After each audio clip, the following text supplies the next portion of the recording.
He's heating up.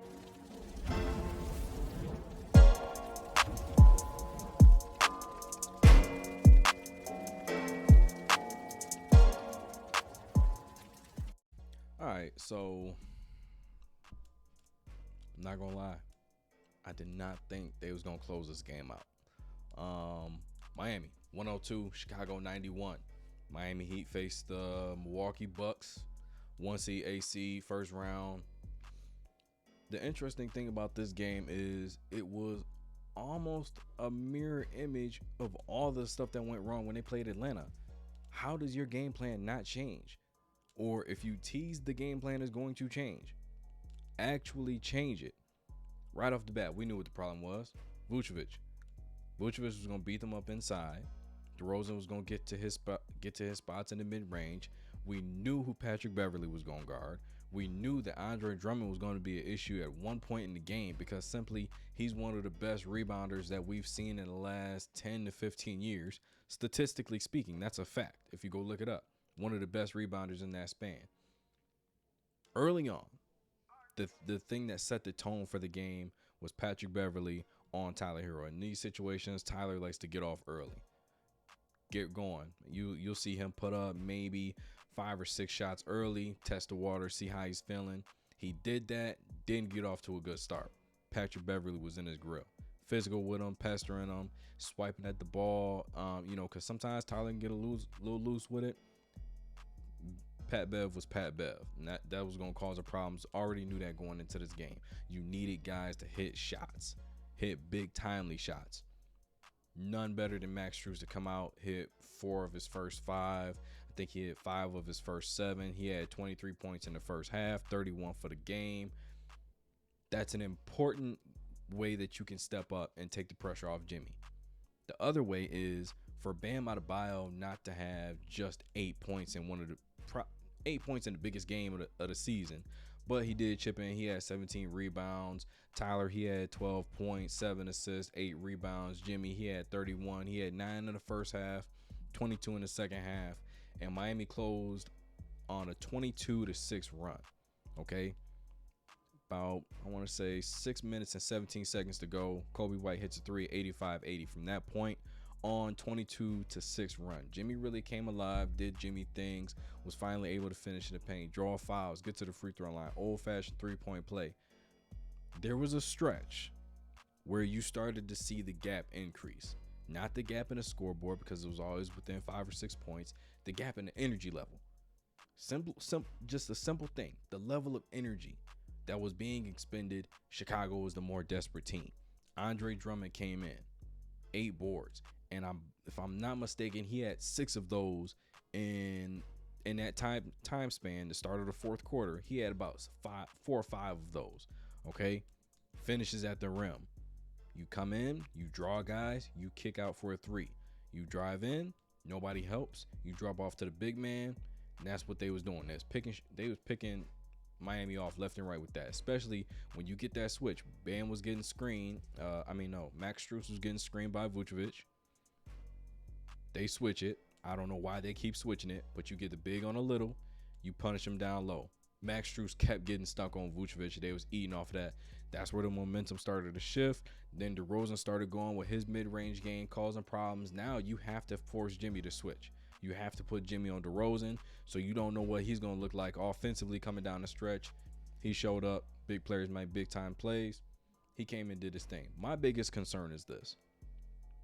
The same way Atlanta beat you, the same way Chicago almost beat you, is going to be the same way that Milwaukee tries to kill you on the boards. Bobby Portis is in a 6th man of the year running.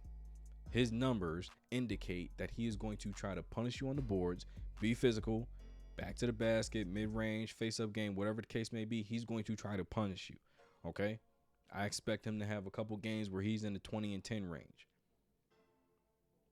Brook Lopez, Defensive Player of the Year candidate. He's going to cause a problem for Bam the same way Vooch did, the same way Clint Capella did. And they are going to attack them on the glass, especially let's look at, you have Giannis, MVP candidate, Defensive Player of the Year candidate, and Brook Lopez, Sixth Man of the Year candidate, and Bobby Portis.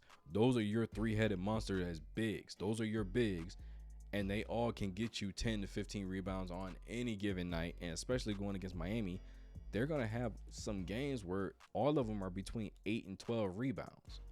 So why is it that Miami continues to stick with this lineup where they're playing small ball, one big, four guards? I don't know. I don't know why you have Kevin Love there. I don't know why you have Cody Zeller there. But at some point in time, those guys, one or both of them, need to be on the floor with Bam Adebayo so they can crash the boards and help him out on the glass, because one, he's going to have to guard Giannis. He's going to be in foul trouble. He's going to play a lot of minutes, and heavy minutes at that, guarding Brook, Bobby, and Giannis. You can't put that on one guy. That's not fair, because then you're going to expect him to have an output on offensive end, and he's being guarded by a Defensive Player of the Year candidate and also a former Defensive Player of the Year in Giannis. If you want to take some of that pressure off, you got to play one or both of those guys on the court at the same time. Either Cody and Kevin, or Cody and Bam, or Bam and Kevin. You have to have that two big lineup to have any sort of success. You can't wait for Jimmy to have a great game, or, you know, throwing his cape, save me, we're having a bad night, come and rescue us. If I'm Damian Lillard, my choice is already made. I know exactly where I'm needed, where I can get to and win now, or an organization that's prepared to try and win now. But you see the flaws of Miami. Jimmy struggled against Atlanta. Wasn't finishing at the rim like he normally does. Came into this game, he was also struggling here and there. Like I said, 9 points the first half. And then you get into a situation where the game is slipping away and Jimmy flips that switch. Not everybody can do that. Jimmy can. But Tyler has to step up. Bam has to step up. Kyle Lowry didn't show up this game. Where is the offense going to come from if Jimmy doesn't do what he was doing tonight? Max Strus had cooled off. He had 23 in the first half, only 8 in the second half. He had 2 big threes, or he had a 3, and then he got fouled and shot 3 free throws in the fourth quarter. But without that, Miami loses this game. It's not even. I mean, I honestly thought they were going to lose simply when DeRozan started rolling, and then Andre Drummond started killing them on the glass, because it was the same formula that Atlanta used. It's going to be the same formula that Milwaukee uses. So, I mean, that series is going to be a toss-up. Miami's going to have to gut out a couple victories. I expect it to go 6 games, because Miami's already shown in the past that they can compete with Milwaukee, and they have beaten them in the past before. I think the series this year is like 2-1 or 2-2 or something of that nature. So I expect Miami to put up a fight, not go down easy. I expect Milwaukee to go on to the next round. First round knockout. Miami goes home for the summer. They figure out ways to get Damian Lillard. Tyler Hero could be on his way out. I would pair Tyler Hero, Duncan Robinson, a couple picks, see if I can move Kyle Lowry, see if I can give me, some guys to fill that role coming off the bench, because you got to have star power in the starting lineup, but you guys got to have, somebody coming off the bench and putting in some work. Christian Wood said he might not go back to Dallas.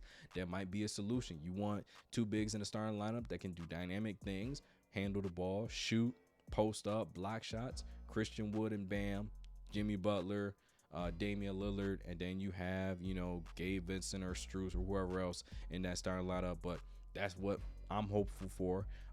Didn't watch too much of the OKC Minnesota game. I knew how that game was going to turn out. Minnesota at home, they struggled against LA a little bit. They're going to get the job done at home. They're the better team, especially when you have Gobert, Towns, and Edwards all playing at the same time. Defensively, they're just going to be stout. I believe they won the game by 20-plus points. I think, OKC was overachieving. Okay, the fact they were in this position again, they have a bright future. Chet wasn't even in the mix. They still have another 15 picks over the next 3 or 4 seasons. You still have SGA. Jalen Williams is in a Rookie of the Year running. He's going to have a great career. Josh Giddey, one of my favorite players in the league. He's a triple-double threat every single night. I think he can give you 15, 8, and 8. And then you can't forget about Dort. He's a great contributor to that team. They have so many young guys that as they continue to develop, they're going to be a problem in the Western Conference. OKC has the same exact development. I think going back to Seattle, they pick up, they get, Sean Kemp. They had Gary Payton. They came up together. They developed together. They turned into a great team, ended up in the championship, the NBA Finals. OKC, Kevin Durant, Russell Westbrook, Jeff Green, James Harden. Developed, came up together. They punched their ticket to the NBA Finals, although Jeff Green was already gone. But Anyway, the point being is OKC seems to have a formula, and Sam Presti has mastered this formula. Get high draft picks, get quality players, develop them, see what we got. Let's make a run for a championship. I think they'll be able to do that within the next 5 years. I'm talking about have a good, consistently playoff team where they're in that top 6, top 5, area in the Western Conference. It's tough to do. They're young, they're talented, they're skilled, and SGA 30 points per game this year, first team all NBA. He's only going to get better. He's a great weapon, and I don't know why everybody's so surprised. This is going to be a hot take, what I'm about to say. I'd take SGA over John Morant. Don't kill me in the comments. That's just my preference. I love John Morant's game. Reminds me of like a Derrick Rose meets Allen Iverson type thing, okay? But I just think SGA, I'd rather have SGA over John Morant. That's just me. That's my opinion, but I feel like that may be a common, unpopular opinion to have considering the year that SGA had. Now, on Minnesota's side, coming into the playoffs, Anthony Edwards is going to have to be a little bit more consistent, considering on the other side of things, he's probably going to be matched up with Jamal Murray a little bit more than you would think, because Anthony Edwards is not the guy that's going to say, all right, this is the game plan, I'm going to guard this guy to save me. No, Anthony Edwards is going to guard the better player, the better perimeter player on the other side, because that's what he wants to do. So I imagine he's going to be on Murray a lot. AG, I think Gordon is probably going to spend a little bit of time on Cat. Jokic is going to be, matched up with Gobert. So I think it's going to be a good series. The X factor of that series is going to be Michael Porter Jr. Like I said before in the playoff bracket video, okay? If he can be a offensive weapon that is consistently efficient, okay, throughout the playoffs, get you a consistent 15, 20, 25 within that range, and all take good shots, efficient shots, play off of Joker, because that's where your bread and butter comes from. Stay within the offense, play your game, and when the time comes, you're going to be in the rhythm. You're going to be be able to knock down timely shots. But when you're in an isolation situation, then you can play your game. Same thing with Jamal Murray. We've seen him drop 30, 40, in the playoffs. His back and forth with Donovan Mitchell, that series was phenomenal. We've seen him capable of doing great things in the playoffs. This is where you say, if I'm Joker, 2-time MVP, I think those expectations of playing for a championship are going to turn up a little bit, considering you have all your guys now. 2-time MVP without your guys. Now you got them fully back healthy. This is the time that you are required to get them to that next level. You probably won't have to go through Golden State again. You're probably going to end up dealing with Phoenix. You have to prove that you are that guy. I know, he talks about, I don't really care about MVP. I want to win, blah, blah, blah. Show me. Okay, this is one of those times where you got to show me. If they get into a situation where Minnesota starts to have life, Minnesota starts to believe, it's going to cause a problem in Denver's mindset, because they know, Mike Malone knows, they're vulnerable right now. They didn't have a great end to the season, especially that loss they had to the Houston Rockets, I believe by 21, 22, something like that. So that wasn't a good loss on their resume to have going into the postseason, considering that's also going to affect Nikola Jokic's ability to win the MVP. I think it's going to be Giannis or Embiid, especially since those two guys made All-NBA first team. Joker did not. I think it's all said and done that it's between those two guys.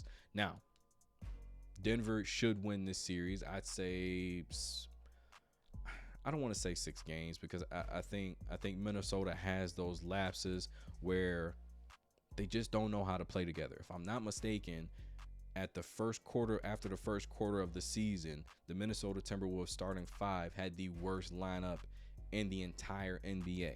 Efficiency stats, plus minus, all that. They had the worst starting 5 in the entire NBA out of 30 teams.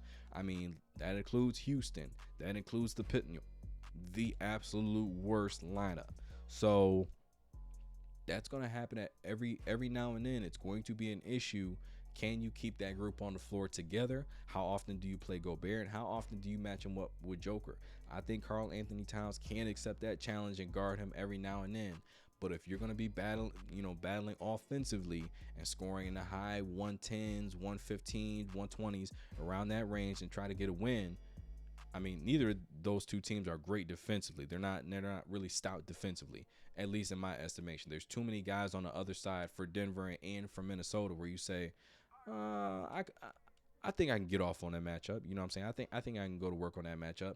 Now, there's certain situations where you say, if I need a bucket right now, who's going to get me a great shot? Okay. I don't think Edwards is at that point where he's getting great shots. He's a shot maker, and if he gets hot, he's hard to stop. But in those moments, he hasn't displayed that. For example, DeMar DeRozan. DeMar DeRozan is going to get to his spot no matter who is guarding him, rise up and get his shot off. Edwards is not at that point yet. DeRozan mastered that, several years ago in his career. Mid-range guy, all that. If Edwards gets to that point, or if he displays that he can do that, this series goes 6 games. Right now, I'm calling it gentleman sweep 4-1 in favor of the Denver Nuggets. They move on 4-2. Milwaukee wraps this up in 6 games. I look forward to it. Can't wait. Let me know in the comments what you think. Give this video a like, subscribe to the channel. That's one more for the good guys. He's heating up.